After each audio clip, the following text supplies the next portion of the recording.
एक नगर में आग लगी एक मकान में, और वो बड़ा मकान था, बड़े धनपति का मकान था।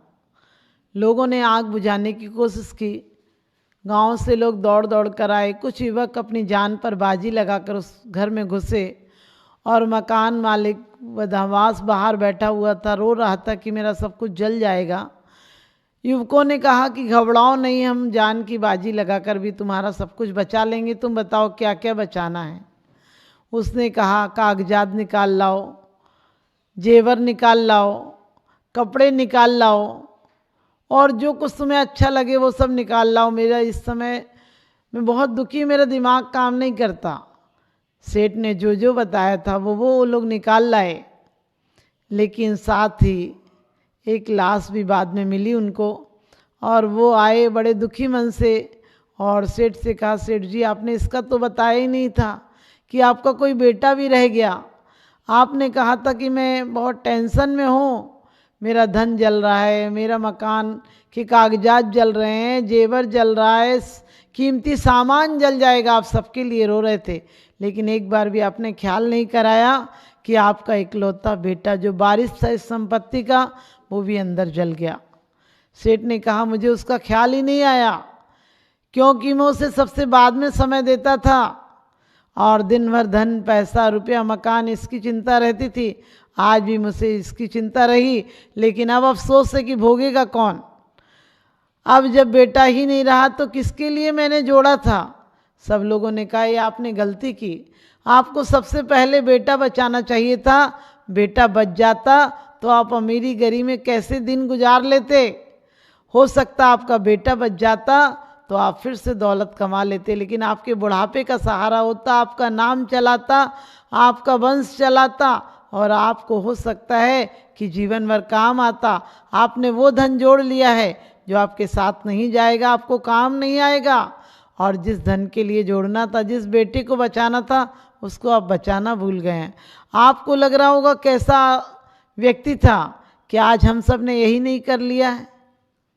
हमने आदमी खो दिया है, हमने प्रेम के रिश्ते खो दिए हैं, हमने अपने बड़ों के प्रति सम्मान, जो सामूहिक भावना है, हम कहते हैं हमारी धार्मिक भावना हो, हमारी सामाजिक भावना हो, हम लोग सब लोग मिलजुल कर रहें, मेल मिलाप बढ़ावें हम सब। और क्या कहते देशोन्नति का करें विचार।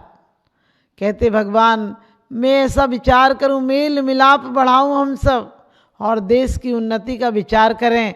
लेकिन आज देश की उन्नति की जगह हम अवनति कर रहे हैं, मेल मिलाप की जगह दुश्मनी बढ़ा रहे हैं। कुछ दोस्त बना लेते हैं, बाकी पूरी दुनिया दुश्मन बन जाती है। और दोस्त भी कहाँ बनते हैं हमारे, जो बाहर से दोस्ती दिखती है वो दोस्ती नहीं होती है, क्योंकि तुम्हारी खुशियों में वो शामिल होते हैं जिनको आप चाहते हैं, लेकिन दुख में आपके वो शामिल होते हैं जो आपको चाहते हैं। आपके उनकी तरफ ध्यान कहाँ जाता है। आपके नौकर, आपके रिश्तेदार आपको चाहते हैं।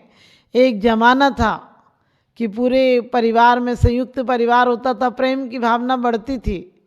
हम कहते हैं मेल मिलाप बढ़ावे हम सब, और आज एकाकी परिवार पसंद करने लगे हम लोग।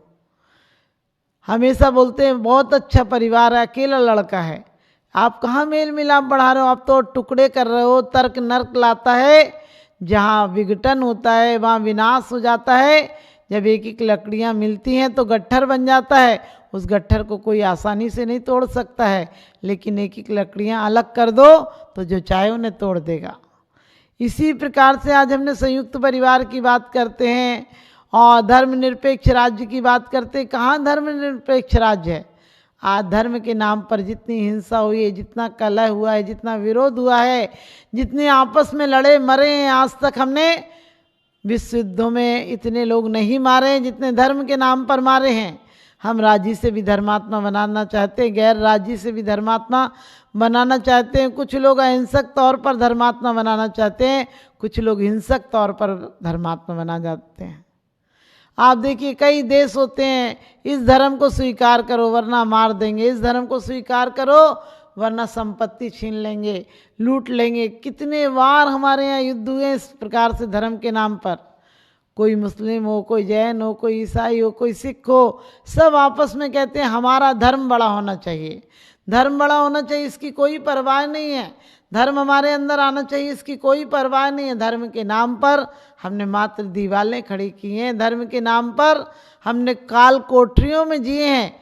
धर्म तो कहता है, क्योंकि धर्म कहता है कि जीवन में स्वतंत्रता का जीवन जियो, जीवन में हर्ष उल्लास का जीवन हो, विषाद का जीवन नहीं हो। क्योंकि आज बाहरों ने गुलिस्तां को लूटने की कोशिश की है, आज बाहरों ने गुलिस्तां को लूटने की कोशिश की है, आज सितारों ने आसमां को लूटने की कोशिश की है।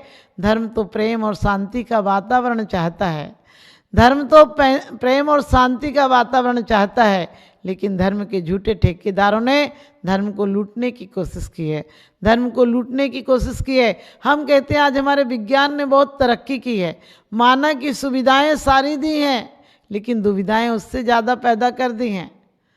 आज हमारे परिवार विघटित होते जा रहे हैं, उसके कारण हमारा वर्तमान और भविष्य आगामी पीढ़ियां दुखी से दुखी हो जाएंगी, बहुत दुखी और बहुत त्रस्त हो जाएंगी। कभी इसके बारे में हमने विचार नहीं किया।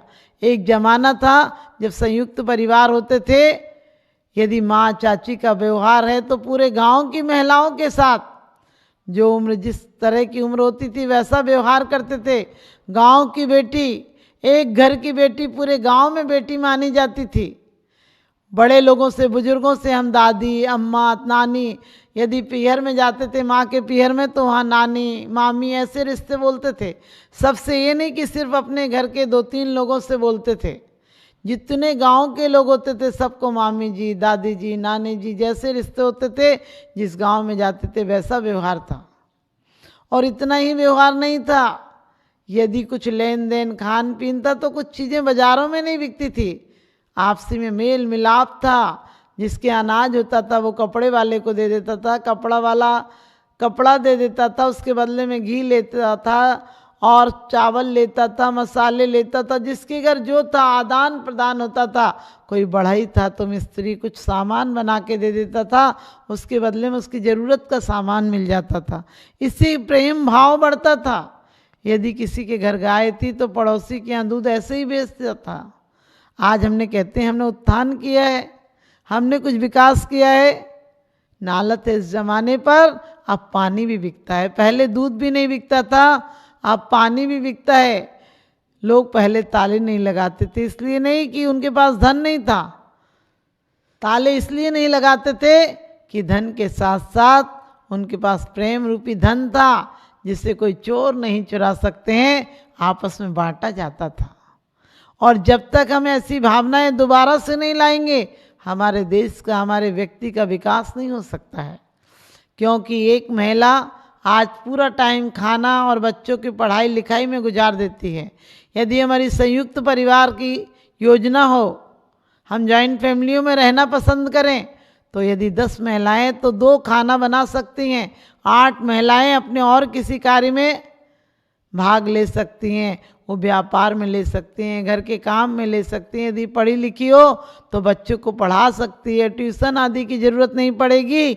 यदि कोई का और अच्छा माइंड है तो वो और सेवा आदि के कार्य कर सकती है। सबकी शुभ भावनाएँ रहेंगी तो घर में प्रेम और शांति का वातावरण रहेगा, आपसी मेल मिलाप रहेगा, तो घर में पानी भी दूध का काम करेगा।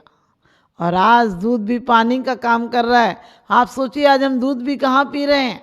अच्छा, राम राज में हलवा पूड़ी, कृष्ण राज में घी, राम राज में हलवा पूड़ी, कृष्ण राज में घी, और कलयुग है भैया काला पानी फूक फूक के पी।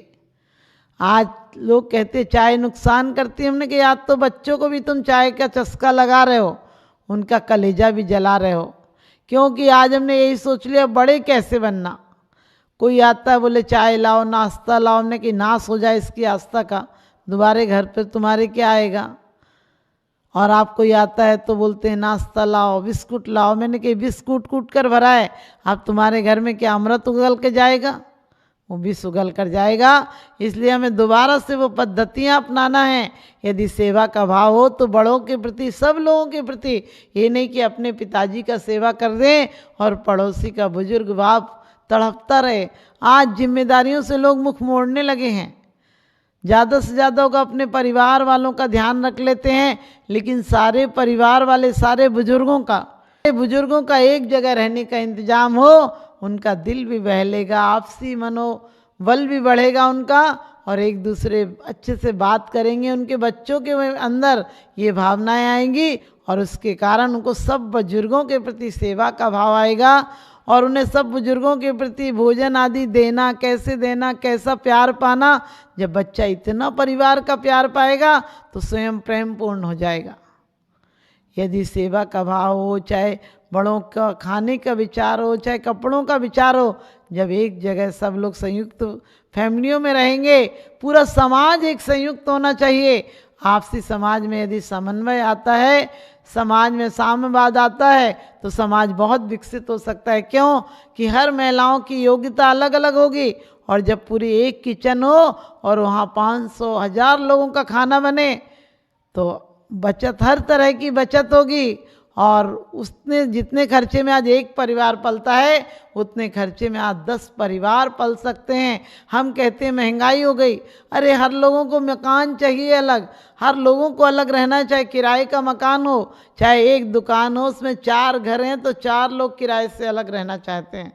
आप सोचिए कैसे महंगाई घटेगी। एक टीवी में काम चल सकता है, सब लोग बैठकर एक जगह देखें, आपसी प्रेम सौहार्द बढ़ता है, लेकिन नहीं, हर कमरे में टीवी चाहिए। यदि किसी से बात करना है, 1-2 मोबाइल से भी काम चल सकता है संयुक्त फैमिलियों में, लेकिन नहीं, आज हर बच्चे को मोबाइल दे रहे हैं। उनकी आंखें तो बचपन से खराब हो जाएंगी, उनके चित्त दूषित हो जाएंगे, क्योंकि आज गलत का प्रचार बहुत है दुनिया में।